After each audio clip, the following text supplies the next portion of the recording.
Bonjour Annick Dulthéo. Bonjour Barbara. Comment ça va? Très bien, merci. Bien. Oui. Tu as la pêche? Ça va aujourd'hui, ouais. On Tu va as le dire que moral? c'est une belle journée. Pourquoi Oui, ça hier va. c'était comment?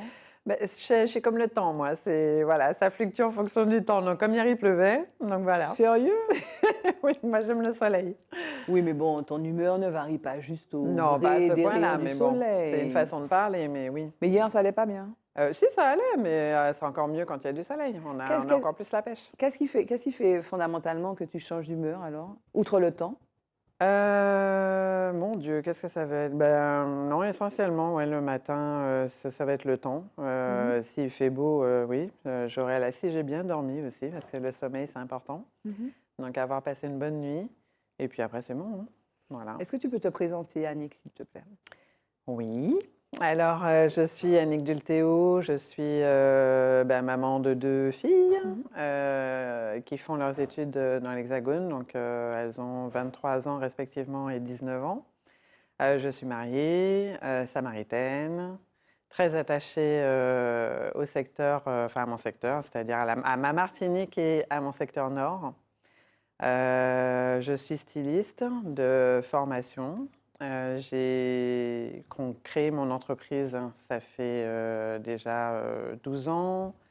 Je l'ai fermée l'année dernière suite au Covid, on sait très bien. Donc, je ne suis pas la seule, il y a beaucoup d'entreprises qui ont... C'était une entreprise de quoi? Tu faisais de la confection, du Alors, tout à styling? fait, j'étais à mon compte, donc styliste à mon compte. Je créais des vêtements pour hommes et femmes.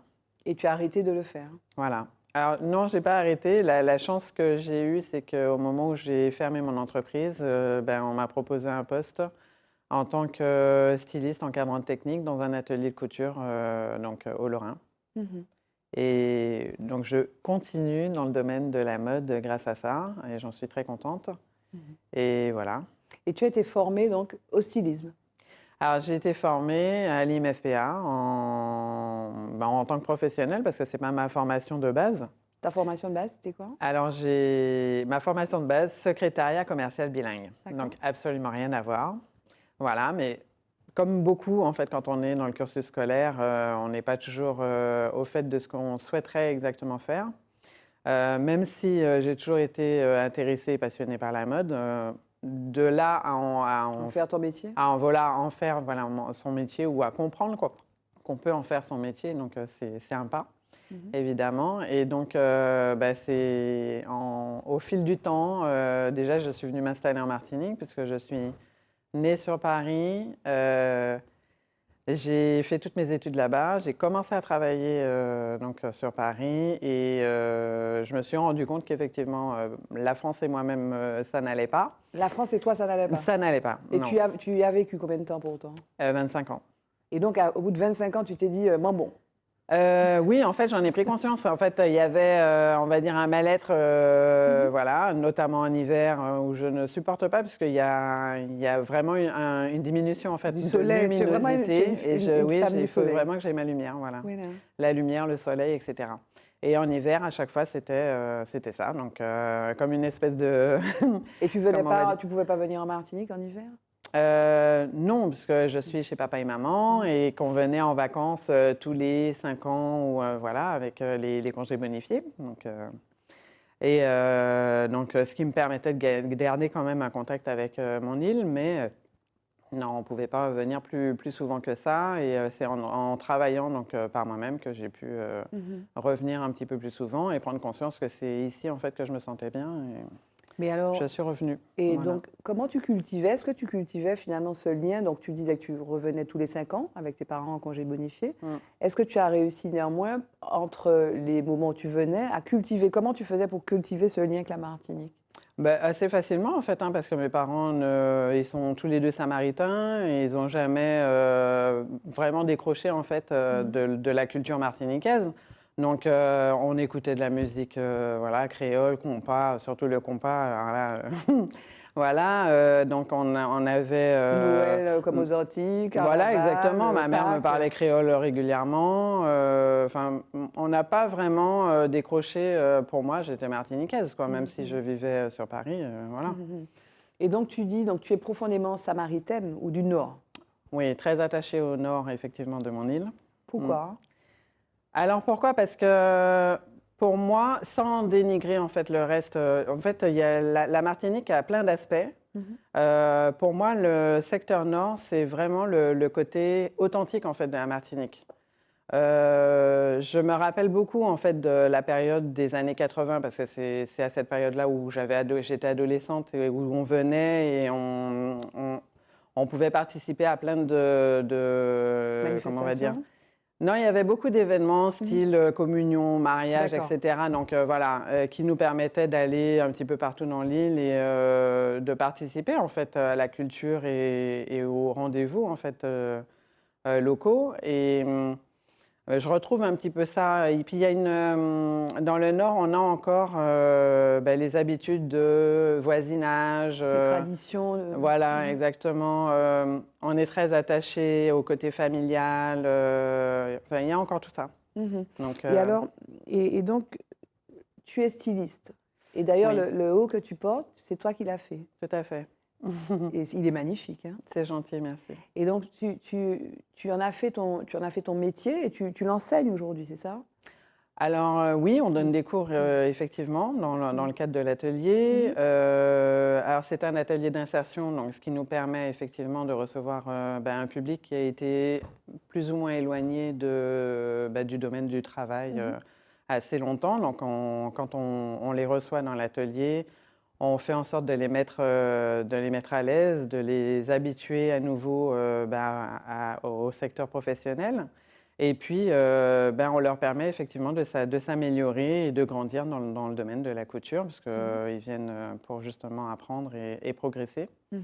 Voilà, et c'est assez curieux en fait de voir l'évolution des personnes quand elles ont la possibilité de venir travailler régulièrement, donc tous les matins. Et je pense notamment à une personne qu'on a recrutée l'année dernière. Mais on voit vraiment l'évolution de cette personne qui s'épanouit en fait de jour en jour quand elle vient travailler. Le travail permet de s'épanouir. Oui, oui, tout à fait, mais c'est Je clair. pense que c'est une idée qui est répandue, ça. J'ai l'impression des fois, il y a certains débats qui me font penser, moi, que le travail, alors il y a il y a du travail qui est fatigant, Oui, bien sûr. mais tu penses que le travail est émancipateur, épanouissant? Épanouissant, oui, à partir du moment où on fait ce qu'on aime faire. Voilà, c'est ça en fait la nuance. Quand on va au travail pour faire évidemment une tâche voilà, qui nous convient pas, c'est clair que c'est rébarbatif et ennuyeux. Voilà. Et artisanat, c'est quoi? Alors, artisanat, c'est un bébé. C'est ton bébé? Voilà, c'est entre autres, parce que je ne suis pas toute seule. Donc, c'est vrai que j'en suis la présidente, mais nous sommes un groupe de 5 femmes. Donc, c'est un petit bébé qui a vu naissance en 2020. Donc, je participais déjà dans une association, Chemin d'avenir, et donc je leur faisais part effectivement de mes préoccupations sur le plan culturel, mais sur le côté nord en fait de l'île que je trouvais délaissé et pas suffisamment dynamique. Notamment d'un point de vue culturel, même s'il y a des choses qui se font, mais bon, après, il ne faut pas se focaliser que sur un secteur. Et en parlant, en discutant, donc ils m'ont justement accompagnée pour pouvoir créer donc, cette association.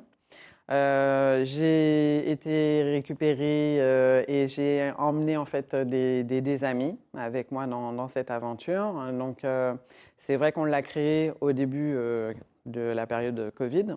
Donc les débuts ont été difficiles parce que c'était compliqué en fait de savoir quoi faire puisque c'était tout nouveau, on ne savait pas du tout à quoi s'attendre. Et puis une fois qu'on a pris le pouls, on va dire, de ce qui se passait, on a tenté d'organiser déjà une première étape, c'était un concert virtuel qu'on a voulu mettre en place et ça n'a pas été possible. Et donc après, en réfléchissant, donc on a abouti sur cette idée de créer un marché artisanal nocturne de façon à permettre déjà un lieu d'expression pour tous les artisans de la Martinique, mais plus précisément donc, les artisans du Nord.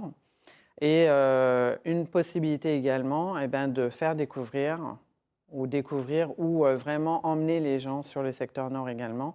C'est pour ça qu'on organise ces manifestations exclusivement sur les communes du Nord. Parce Voilà. que, donc, dans l'idée du marché d'art, il y a effectivement le côté artistique, donc valoriser, promouvoir les créations. Donc, c'est tous les artisans d'art, j'imagine. C'est les stylistes, Alors, les bijoutiers. voilà, en fait, à partir du moment où vous savez créer quelque chose de vos mains, vous êtes les bienvenus. Donc, c'est d'où le nom artiste en eau.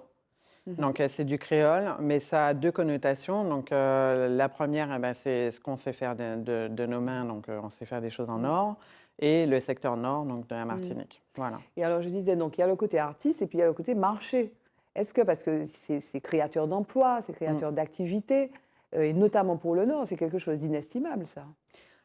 Oui, il me semble que ça ne peut que, voilà, que créer en fait une émulsion autour de tout ça. Moi, ce que j'aimerais en fait, c'est que les artistes aient la possibilité justement de montrer et de parler de ce qu'ils font, même des difficultés aussi qu'ils rencontrent, parce qu'un artiste, et comme Prisca précédemment l'a exprimé, c'est pas Redishes Bottom, comme on dit Prisca en... qu'on voit dans une autre émission d'Accord Voilà, tout Ouvert. à fait.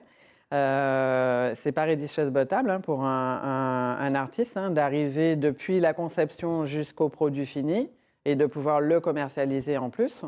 Voilà, donc ce sont différentes étapes qui sont longues et ce dont le client n'a pas forcément conscience. Bien souvent, on a tendance à dire c'est un petit peu cher les produits d'artisanat, etc. Mais quand le client en fait a conscience du processus pour arriver au produit fini, je pense qu'on ne parle plus de prix, quoi. De quoi il aurait besoin, l'artiste, finalement? Parce que tu dis, bon, le processus est long. Là, vous allez offrir une plateforme de commercialisation, en tout cas de mise en relation entre l'offre et la demande. Tout à fait. Mais est-ce que dans le processus, outre le processus artistique, il y aurait des choses pour lesquelles l'artiste aurait besoin de support, peut-être aussi de relations avec d'autres intervenants? Alors, tout à fait. Donc, ce dont il a besoin, eh bien, l'artiste, en fait, il a besoin de pouvoir produire, de donner tout son temps, en fait, à son art, sans se préoccuper du reste, en fait. Et ce qui serait bien, c'est qu'ils arrivent, en fait, à mutualiser certains éléments, certains aspects, en fait, de l'entreprise, notamment tout ce qui est gestion, comptabilité, toute la paperasserie, en fait, Ce qui n'existe pas aujourd'hui. Ce qui n'existe pas aujourd'hui. Je pense qu'il y a des choses qui se mettent en place. Donc, je pense que oui, on va y venir. Donc, c'est une très bonne chose. Progressivement. Pour le moment, c'est encore au balbutiement. Voilà. Mais effectivement, l'artiste a vraiment besoin de pouvoir s'exprimer pleinement et avoir des espaces justement d'expression, des espaces de commercialisation et qu'on puisse également lui permettre d'être en relation, eh ben, pourquoi pas, avec des boutiques, avec des investisseurs, c'est ça en fait. Et de pouvoir également montrer son travail à l'extérieur, puisque nous sommes sur une île. Il ne faut pas l'oublier, on a la chance d'être dans la Caraïbe. Donc, pouvoir aller montrer son travail, par exemple, à Sainte-Lucie, moi, j'ai eu l'occasion de le faire. Je trouve ça génial de pouvoir aller dans les îles d'à côté et montrer ce qu'on sait faire. De la même façon que les artistes, en fait, des îles viennent chez nous pour montrer ce qu'ils font. On pourrait avoir effectivement un bel échange dans la Caraïbe, voilà, autour de l'art. Quel a été le moment le plus fondateur de ton évolution, le moment le plus important de ta vie? De mon évolution, de prendre conscience, oui. alors de prendre conscience de ce que j'avais vraiment envie de faire. C'était Voilà. quand donc? C'était Ben, quand j'ai décidé de créer mon entreprise, voilà. Tu t'es diplômée de compta et de secrétariat bilingue, tu t'es dit stop. Ben oui, non mais c'est ça, parce que en fait, j'étais à l'école, je suivais le cursus parce qu'aucune idée de ce que je voulais faire. Et voilà, donc on ne s'épanouit pas en fait quand on vivote et qu'on ne sait pas exactement ce qu'on veut faire. Mais ça n'allait pas de soi de créer une entreprise. J'imagine que tu as parlé de congés bonifiés, tes parents étaient peut-être fonctionnaires. Tout à fait. Et donc, ce n'était pas dans la culture de la Absolument famille. pas, non, je suis la première en fait de la famille. Et tu n'as pas eu peur? Pardon? Tu n'as pas eu peur? Ben, je suis de nature un petit peu intrépide, on va dire. Quand j'ai envie de faire quelque chose, généralement, je fonce et je réfléchis après, on va dire. Non, entre mais guillemets. c'était même pas mal, ça. Oui, oui, non, mais je me dis que dans la vie, il faut tenter. Et après, s'il faut revenir en arrière, on revient en arrière. Mais il faut tout tenter dans la vie Et c'était pour ne donc, pas avoir de si, regrets. si ça n'avait pas été le Covid, tu y serais encore. C'est juste le Covid a été quand même un peu difficile. Alors, c'est vrai que il y a eu une période, en fait, parce que j'ai fait quand même 10 ans de mon entreprise. Donc, voilà, et j'ai eu une petite période aussi de santé qui a été un petit peu compliquée. Parce que c'est vrai que je travaillais, en fait, sans compter mes heures et le corps me l'a fait sentir.